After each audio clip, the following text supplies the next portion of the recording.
So for us, we really welcome the opportunity to really say, what if we could develop something that will make a difference? What if we could develop something that really would be the benchmark for development in this state?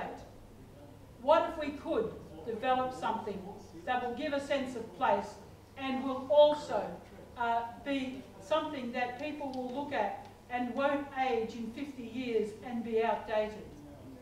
And then, if we could say, why not us? Why not this site? And that's the opportunity we've been given by the owners and the planning team that Mike has put together, being a multidisciplinary team.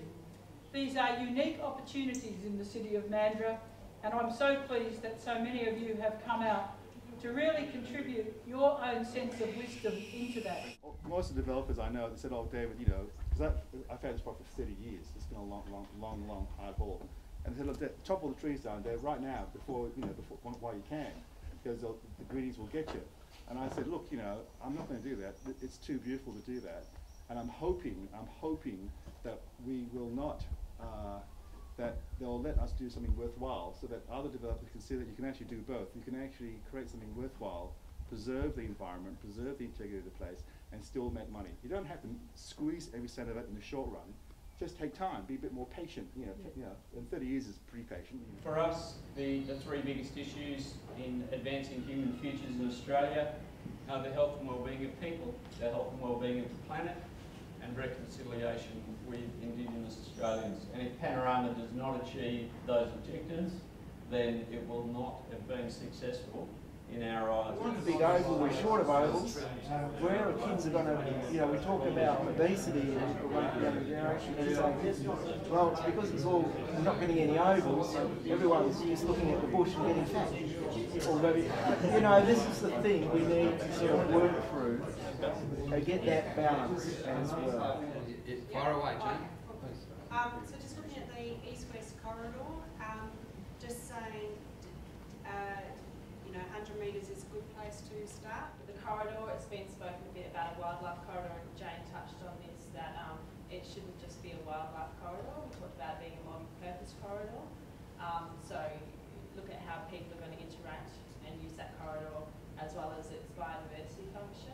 Ideally, still social buildings, perhaps a veranda. We strongly believe that we need to have socialising spaces at the front of buildings, verandas, etc., usable verandas, so you can engage with the community.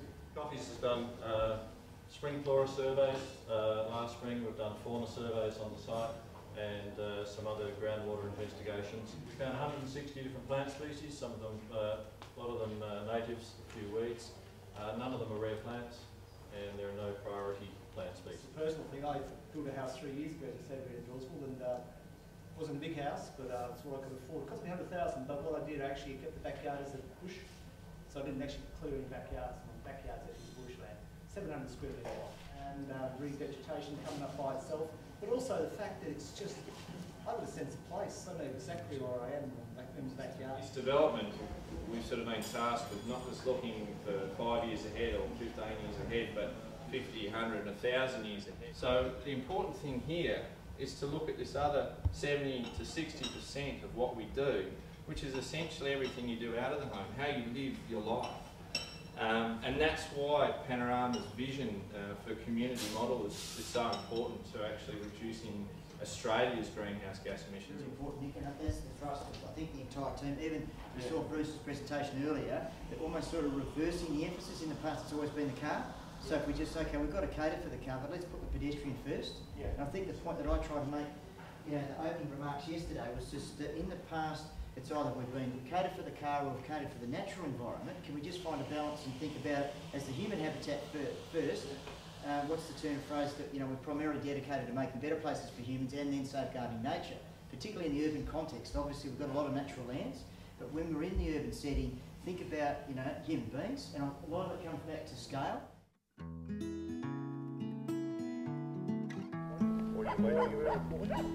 said the only one after that. Na na na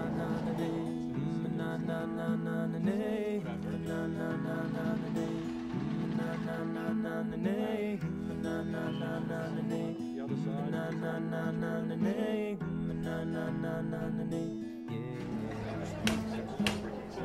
try to scale down the walls of our Western ideas.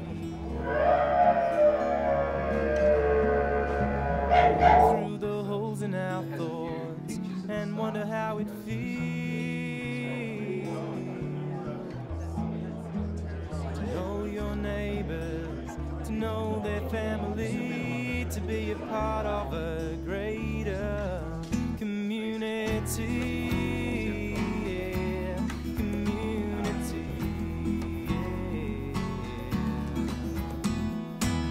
I see a difference between you and I blame my culture, and you were filled with pride. I'm sad for history, and you have stories to tell. I'm jealous of the smile that holds you so well.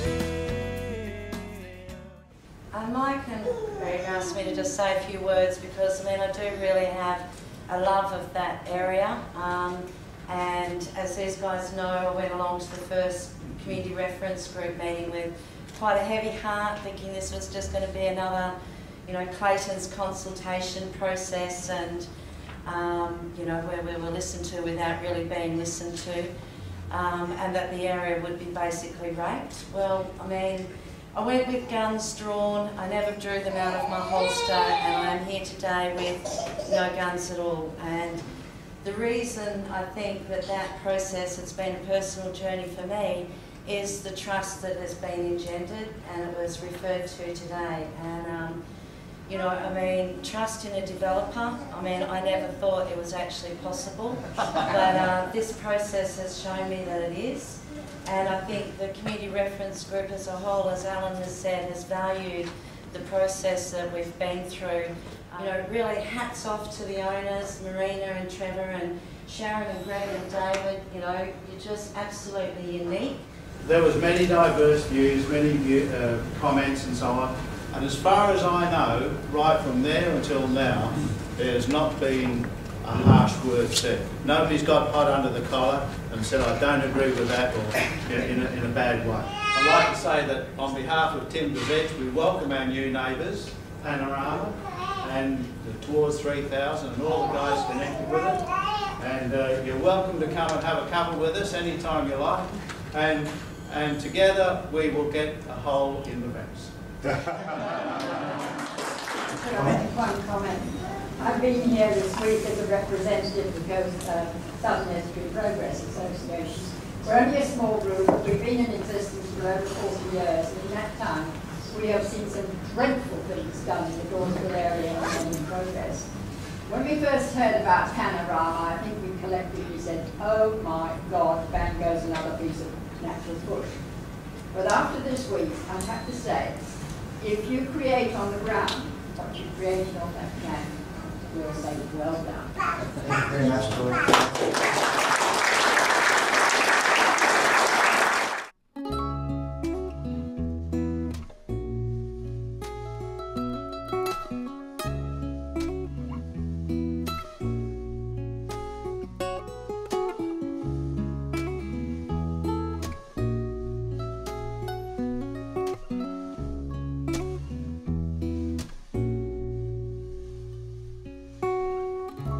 In this house alone, what makes a house a home? It's love in the furniture and caretaking with every painting on the wall. There's a mess on the table where you were sitting before. It makes this house a home. It makes this house a home. Make this house a home, make this house a home. You make this house a home, make this house a home. You make this house a home, make this house a home. You make this house a home.